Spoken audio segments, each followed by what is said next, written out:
નિધિ, હા તે રોહનને ફોન તો કર્યો છે ને? મીન્સ કે સોહન. હા મેં ફોન કરી દીધો છે, એ આવતો જ હશે. એક કામ કરું, હું આ ઝાડ પાછળ છુપાઈ જાઉં છું. એ આવે ને તો તું એની સાથે વાત કન્ટિન્યુ રાખજે. પછી થોડી વાર પછી હું એન્ટર થઈશ. સારું, એ આવે ને એની પહેલા તમે છુપાઈ જાઓ. જાઓ Okay, જાઓ ચાલ, ફટાફટ. ચાલ, બાય.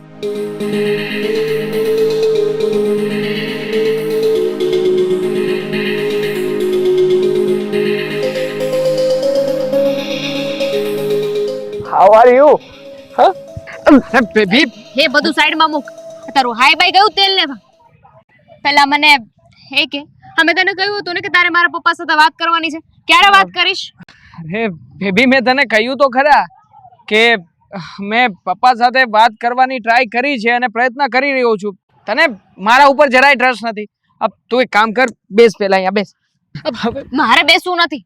મેં તને કહ્યું ને કે તારે મારા પપ્પા સાથે વાત કરવાની છે. ચાલ અત્યારે આપણે વાત કરીએ હવે. ચાલ. પણ અરે માય સ્વીટહાર્ટ, માય જાનુ, માય સોના, અરે મારી સાથે લગ્ન કરવા માટે આટલી બધી ઉતાવળી થઈ છે? હા, આ ચોરીના 4 ફેરા ફરવા માટે આટલી બધી ક્રેઝી છે? એક મિનિટ, જો જરૂરી ફોન છે, ફોન પતાવીને આવો. Hello, hi darling, how are you? Hello baby, how are you? બોલ બોલ, કેમ ફોન કર્યો હતો? સાંભળ, તો અત્યારે ક્યાં છે? મારે તને મળવું છે. શું? મારે તને અત્યારે પાર્કમાં મળવું છે. અરે એ કેવી રીતે બની શકે? જો હું અત્યારે એકચ્યુઅલી પપ્પાની ઓફિસમાં છું. પપ્પા સાંભળી જશે એટલે ધીમે ધીમે બોલું છું. અચ્છા, હા. તું છે ઊંઝા છે પપ્પાની ઓફિસમાં?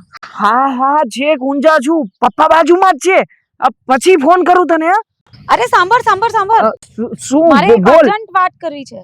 અરે શું અર્જન્ટ વાત કરવી છે બેબી તારે? અત્યારમાં અર્જન્ટ શું?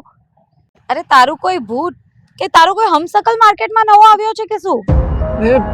તું ક્યાં કયા નજીક, મતલબ કે હું તને શું કહું કે જો અત્યારમાં છે ને પપ્પા બાજુમાં છે ને લાડ બધા કસ્ટમર છે, મોટી મીટિંગ ચાલે છે, બહુ મોટી. એટલે છે ને આપણે પછી વાત કરીએ. હા, મૂકું છું. અરે ઘડીક થોડી વાર ખમ ને ભાઈ. હા જો, મૂક. અરે તારો અવાજ પણ અહીંયા આજુબાજુમાં હોય એવું લાગે છે. હકીકતમાં અરે તું અહીંયા?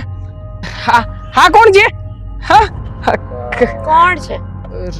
રોહન્યા, જલ્દી કઈ કર, બાજી સંભાળ.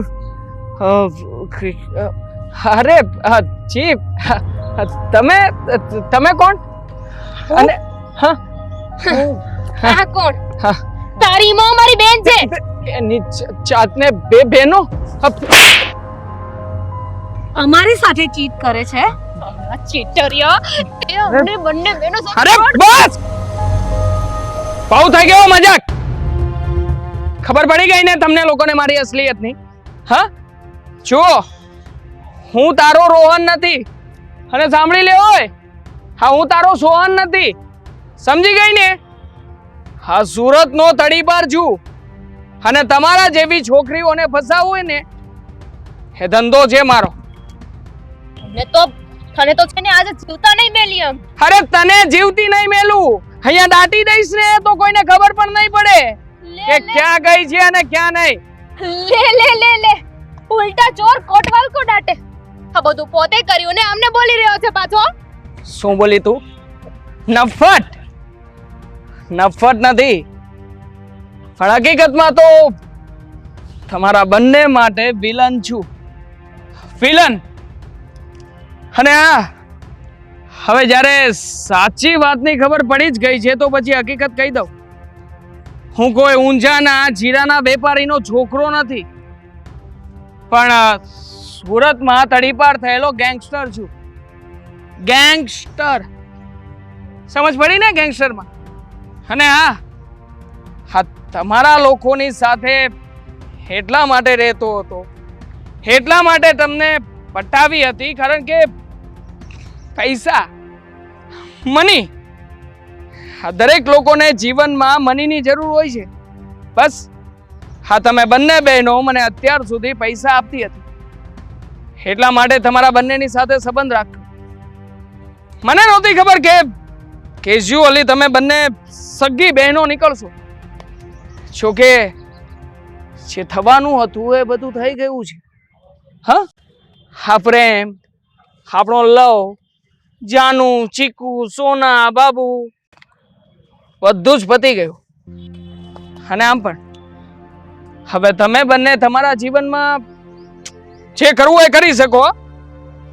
ચાલો, આઈ એમ સો લેટ બીકોઝ હા, તમારા જેવી બીજી એક છોકરી હજી હા પાર્કની બહાર ગાડી પર મારો વેઇટ કરી રહી છે. BMW લઈને આવી છે. સો હું નીકળું. હા, બહુ વધારે ચિંતા ના કરતા. ઓકે માય ફોલ રિદ્ધુ સોનું. ચાલ વિધિ, ઘરે જઈએ આપણે. શું બોલે છે દી? ઘરે જઈને કરશું શું? કયું મોઢું લઈને ઘરે જઈશું? આપણાથી બહુ મોટી ભૂલ થઈ ગઈ છે. આ ભૂલ આપણે ઘરે કઈ રીતે કહીશું? ચાલ માની લઉં કે કદાચ પપ્પા તો એકવાર સમજી જશે, પણ મમ્મીનો સ્વભાવ તો તને ખબર છે. નાનકી, તારી બધી વાત સાચી છે, પણ આપણે ઘરે તો જવું પડશે ને. અને મને લાગે છે કે પપ્પા આપણી બધી વાતનું સોલ્યુશન લાવી દેશે. આપણે ઘરે જઈએ અને પપ્પાને બધી વાત કરીએ. ઠીક છે.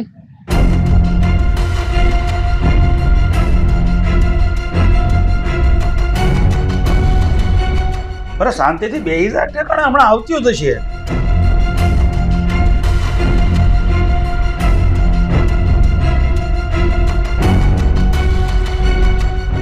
આવી ગયું મહારાણીઓ તમારા મૂર્તિયાઓને મળીને. જો તમારા મૂર્તિયાને મળીને આવી ગયું હોય ને જો હારે લાવ્યું હોય ને તો એને અંદર બોલાવો, એટલે હું ઓખણા પોખણા કરી લઉં, આરતી ઉતારી લઉં. અરે કોકિલા, થોડીક શાંતિ રાખ. આ બે દીકરીઓને હરખી ઘરમાં આવવા દે, ક્યાંક એને જમવા દે, ઘડીક એને આમ શાંતિથી બેહવા દે, પછી તું તારી બધી વરાળ ઠાલવજે ને. હા, કેમ બે ફરવાઈ ગયું છું એના મૂર્તિયાઓ હારે? તેને કાંઈ ઠુસાયું નહીં હોય મોઢામાં? અરે કોકિલા, તું એની માં છો, એની દુશ્મન નથી. થોડીક આમ મીઠી ભાષા વાપરીને નિરાંતે પૂછ ને. વાહ, હા તમને તો ખબર છે કે મારી મીઠી ભાષા નથી, કડવી છે. હા, તો મારી દીકરીઓ છે ને એનું મને હૈયામાં દા છે ને એટલે બોલું છું. અરે બેટા, શું થયું? કોઈ દિવસની ને આજે મારી દીકરીઓ એટલી બધી રડે છે. બેટા છાની રહી જા, જો રોવાનું નથી. તમે તો હિંમત વાળી છો, રોડ બેટા, છાની રહી જા, છાની રહી જા બેટા, રડો નહીં. હોય હું જે માર્ગે જાચ્યું છું ઈ માર્ગેથી ઠેબા ખાઈને ઘેર પાછું આવ્યું છે. બીજું હોય હું હે ભલે રોચ્યો આ રોઈ લેવા જો, હયું ઠાલવા જો. હામય માં શિખામણ દેતી તો તમને હારી નહોતી લાગતી ને? હવે ભોગવો તને બાપ દીકરી મળીને. અરે કોકિલા, આ થોડીક વાર તારી કડવી વાણીને વિરામ આપ. બેટા, પહેલા તો છે ને તમે આ રડવાનું બંધ કરો, અને જે કાંઈ પણ હોય ને એ તમે મને વાત કરો. આપણે બેસીને આનું સોલ્યુશન કાઢીશું. તમને અમારી વાત કહેતા મારી જીભ નથી ઉપડતી. ક્યાંથી ઉપડે જીવ? કેમ કે બે બહેનો એ કામા જેવા કર્યા છે. બેટા નાનકી, તું પણ કેમ આમ ચૂપચાપ ઊભી છો? જે કાંઈ થયું હોય મને વાત કર ને બેટા, તો ખબર પડે. પપ્પા, કયા મોઢે અમારે તમને વાત કરવી કે અમારી પ્રોબ્લેમ શું છે? મને તો કહેતા શરમ આવે છે. શરમ આવે છે તો ઘરમાં હું કરવા કુડાણ્યું? હમ બહાર જઈને કૂવો પૂરવો તો ને. અરે કોકિલા, તું થોડીક વાર શાંતિ રાખ. હું એકની એક ભાષા વાપરે છે, અને મને છે ને દીકરીઓ હારે શાંતિથી વાત કરવા દે. બેટા રિદ્ધિ, આ નાનકી તો કઈ કહેતી નથી. બેટા તું બોલ. ડેડી, હું અને નાનકી જેની સાથે કોલ પર વાત કરતા હતા એ વ્યક્તિ અલગ અલગ નહીં પણ એક જ છે. શું? અને રંગરૂપ બદલીને અમને બંનેને ફેરવતો હતો. આ વાતની જાણ અમને થઈ ગઈ હતી. અમને ડાઉટ હતો, એટલે જ આજે અમે એને પાર્કમાં બોલાવ્યો અને અમે બંને બહેનોને સાથે જોઈને એ ગભરાઈ ગયો અને એણે પોતાની વાત કબૂલી. એને નહોતી ખબર કે અમે બંને બહેનો જ છીએ. એ સુરત તડીપાર હતો અને આ બધું અમારાથી ભૂલમાં થઈ ગયું. અને એને એ વાત પણ કબૂલ કરી કે અમારા બેમાંથી કોઈને પ્રેમ નથી કરતો. એને ખાલી પૈસાની જરૂર હતી અને પૈસા માટે એ મારો અને નાનકીનો યુઝ કરતો હતો. પપ્પા પણ એમાં અમારા બેની શું ભૂલ નથી? નાનકીનો વાંક.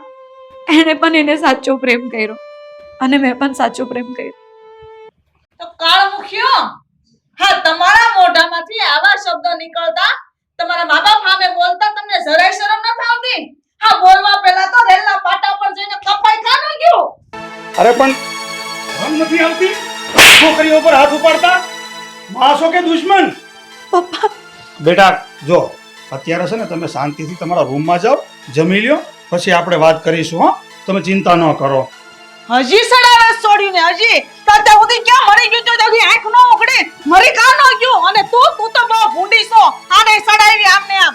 આ મોટી છો તો હાવ ખોટી છો. આને કાંઈક સમજાવે, તારી નાની બેન છે, દુશ્મન નથી. મરી કા ન ગયો? હા, મરી જાવ નહીં. નાક કપાયું અમારું. જરાય બુદ્ધિ નથી. બુદ્ધિ વગરનું સમાજમાં અમારું નાક કપાયું. ક્યાંય ના નો રહેવા દીધા. હવે અમારે હું તો છોકરીઓની વાહે પડી ગઈ છો. શાંતિ રાખ થોડી. ગમે એમ તો આપણે દીકરીઓના માવતર છીએ. હવે આવા સમયમાં આપણે દીકરીઓને સાંત્વના આપવાની હોય, એને આશ્વાસન આપવાનું હોય. એની બદલે છોકરીઓને હારે તો આવું વર્તન કરશો? તને ખબર પડે છે કઈ? આવી પરિસ્થિતિમાં બેહીને આ વાતનું સોલ્યુશન કાઢવાનું હોય. છોકરીની ઉપર આમ આક્રમણ કરીને તૂટી પડી. હા, બધું તમારી સડામણીનું જ પરિણામ છે. હવે ભોગવો તાણે બાપ દીકરી થઈને. અને મને તો નિશાનો બનાવતા જ નહીં. નકર હારા વાત નહીં રે. અમે ભોગવી લેવું. જા બેટા, શાંત થઈ જાઓ. હું છું ને, શાંત થઈ જાઓ. રડતી નહીં બંને, શાંત થઈ જાઓ બેટા.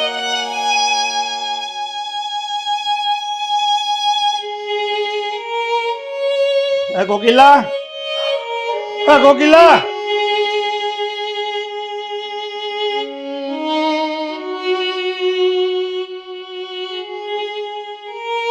કોકિલા, આ કઠણ કાળજાની કોકિલા, આજે તારી આંખમાં આહુડા, તું રોશો? માન્યમાં નથી આવતું.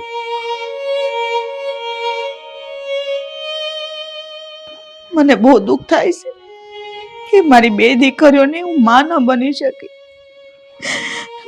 એને માનો પ્રેમ નો આપ્યો. હંમેશા એના ઉપર હું ગુસ્સે થઈ, એના પર હાથ ઉપાડ્યો. મારીને આવું વર્તન નહોતું કરવું. દીકરીઓને મા પાસે કેટલી આશા હોય. એની બેનપણીની જેમ રહે, એની હૈયાની બધી વાત એની માને કરે, પણ ક્યાંથી કરે? મેં કોઈ દિવસ એવું વર્તન જ નથી કર્યું કે બે છોકરીઓ મારી હારે ખુલ્લીને વાત કરે. એ વાતનું મને આજે બહુ દુઃખ થાય છે, બહુ દુઃખ થાય છે. હવે તું રડવાનું બંધ કરી દે અને જો હવે હું કહું ને એમ તું કર. તું છે ને રૂમમાં જા અને બંને બહેનોને બોલાવીને લાવ અને પછી છે ને એક સરસ મજાની કડક મીઠી ચા બનાવ. આપણે બધા સાથે બેસીને ચા પીએ અને આ વાતનું છે ને આપણે કંઈક સોલ્યુશન કાઢીએ. હા, બે બહેનોને બોલાવતી આવું.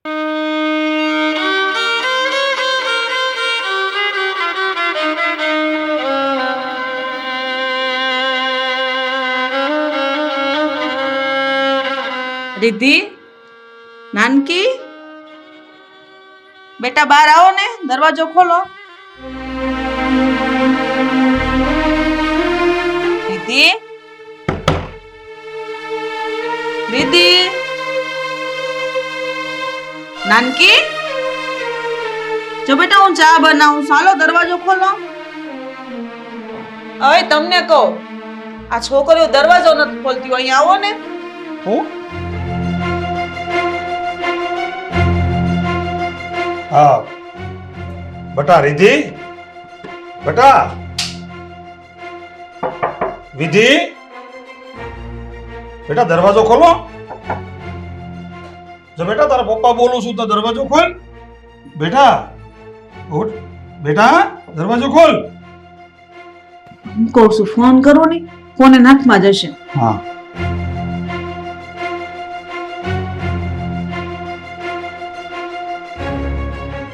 રિંગ વાગે છે, ઉપાડતા નથી. મને લાગે છે બેવ બેનો સૂઈ ગયું હશે. ઘડીકમાં હોઈ ગયું હશે. નાનકી જાગતી હશે, જો ને એને ફોન લગાડો. રિધિ, અરે હવે મને બહુ બીક લાગે છે હો. આ છોકરી કઈ ઊંધું પગલું જ નહીં ભર્યું હોય ને ના ને હારું બોલ કાતું એવું હું બોલશો. તો પછી જવાબ કેમ નથી આપતું? દરવાજો ખોલો. બેટા બેટા દરવાજો ખોલ ને. આવું ન કર બેટા. રીતિ, ધક્કો મારો નહીં. દરવાજાને તોડી નાખો, લોક તોડી નાખો. હા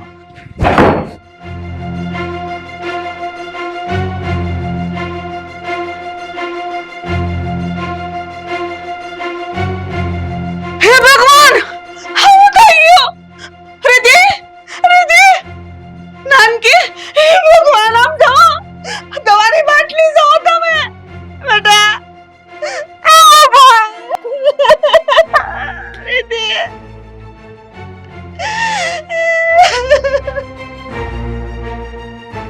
આ બધું પરિણામ મારા લીધે જ આવ્યું છે. મને આ દીકરીઓની માં બનતા નો આવડ્યો. મેં એને ન કહેવાના વેણ કીધા. ભગવાન, તમે મને કેટલી સમજાવી હતી પણ હું એકની બેન થઈ. છોકરીઓ ઉપર જેમ ભાવે એમ બોલી. હે ભગવાન, હું કરજો તમને કહો. મમ્મી પપ્પા, મારી અને દીદીથી એવડી મોટી ભૂલ થઈ ગઈ છે કે આવી ભૂલ માટે અમે તમને તો શું પણ સમાજમાં કોઈને મોઢું બતાવવાને લાયક નથી રહ્યા. મા બાપ પોતાની દીકરીઓને માફ નહીં કરી શકે. અમે કરેલી ભૂલ કહેવા માટે અમારી જીભ નહોતી ઉપડતી અને તમે અમારી ભૂલના કારણે સમાજમાં કે કોઈને મોઢું બતાવવાને લાયક ના રહો. એટલા માટે હું અને દીદી એવો નિર્ણય લીધો. પપ્પાની પરી નાનકી, પપ્પા મને માફ કરજો. રિદ્ધિ, મમ્મી પપ્પા, અમે ખૂબ જ વિચારીને આ પગલું ભર્યું છે. જો અમે મમ્મીની શિખામણનો અમલ કર્યો હોત ને તો આજે અમે બંને બહેનો જીવતી હોત. અને હા પપ્પા, અમારા બંને બહેનોથી એવડી મોટી ભૂલ થઈ ગઈ છે. અમે તમને કે સમાજમાં કોઈને મોઢું બતાવવાને લાયક રહ્યા નહોતા. અમે બંને બહેનો એક સાથે પ્રેગ્નેન્ટ થઈ ગઈ હતી. અમે બંને એક સાથે રોહન ઉર્ફે સોહન નામના એક જ શખ્સની પ્રેમજાળમાં ફસાઈ ગઈ હતી. મમ્મી, તું તારી લાડકી દીકરીઓને અને પપ્પા તમે તમારી બંને પરીઓને માફ કરવાને લાયક તો નથી. અમે છતાં તમારી માફી માંગીએ છીએ. અમને માફ કરી દેજો.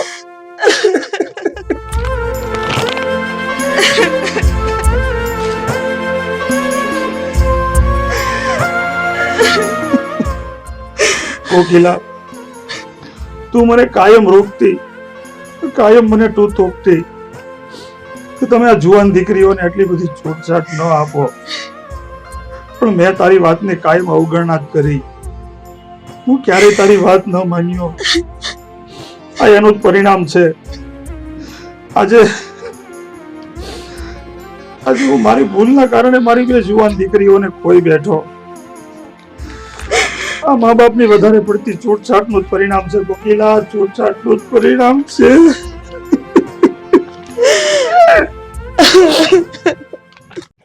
નમસ્કાર દર્શક મિત્રો, આજની આ શોર્ટ મૂવીની અંદર અમે લોકોએ વર્તમાન સમયની અંદર બનતી આ વાસ્તવિક ઘટનાને તમારી સમક્ષ મૂકવાનો એક પ્રયત્ન કર્યો છે. આના દ્વારા અમે આજના સમયના દરેક જુવાન દીકરીઓના મા બાપને એક શિખામણ આપવા માંગીએ છીએ કે તમે તમારી દીકરીઓને ભણાવો ગણાવો, એને એટલી બધી આગળ વધારો કે હે પુરુષ સમોવડી બની જાય, એને બધી જ જાતની છૂટછાટ પણ આપો. પણ હા, એ વાતનું ખાસ ધ્યાન રાખજો કે જેવી રીતે એ ઘોડાનો અસવાર ઘોડાની લગામ હંમેશા પોતાના હાથમાં રાખે છે, જેથી એ જ્યારે પણ ચાહે ને ત્યારે એ ઘોડાને ઊભો રાખી શકે. બસ આવી જ એક લગામ કે જે સંસ્કાર અને શિખામણની હોય છે, આ લગામને દરેક મા બાપે પોતાના હાથમાં રાખવી, જેથી કરીને દીકરીઓ ક્યારેય પણ કોઈ પણ જગ્યાએ જતી હોય તો ક્યાં જાય છે, શું કામ જાય છે, કોને મળે છે, એના ફ્રેન્ડ્સમાં કોણ કોણ છે, કેવા લોકો છે, એ લોકો શું કરે છે, આ બધી જ બાબતોની જાણ રહે. હું તો એમ કહું છું કે આજના સમયમાં મા બાપે સીસીટીવી કેમેરાની જેવું બનવાની જરૂર છે, જેને બધી જ બાબતોની જાણ હોય, બધી જ બાબતોનો ખ્યાલ હોય, પણ હા છતાં પણ પોતાના બાળકોની સાથે એક ફ્રેન્ડ બનીને રહે, બાળકોના મિત્ર બને, બાળકોને સમજે, એના ઉપર એટલું બધું પ્રેશર ના કરે કે કદાચ બાળક કોઈ પણ પરિસ્થિતિમાં જો અટવાયો હોય, મૂંઝાયો હોય તો ક્યારેય પણ તમને કહી ના શકે. બસ આ ઘટના દ્વારા અમે તમારા સુધી આ મેસેજ જ પહોંચાડવા માંગીએ છીએ. હા દર્શક મિત્રો, અમે જે કોઈ આ ફિલ્મનું શૂટિંગ કર્યું છે એ ફક્ત એક કાલ્પનિક છે, એક પબ્લિકને મેસેજ પહોંચાડવાનો અમારો એક હેતુ હતો. કોઈના વાસ્તવિક જીવન ઉપર અમે આ શૂટિંગ નથી કર્યું, માટે કોઈ પણ મનમાં ના લેવું. બસ એક સમાજને શીખ આપવાનો અમારો એક આ હેતુ દ્વારા અમે વિડીયો બનાવેલો છે. જય હિન્દ, જય ભારત.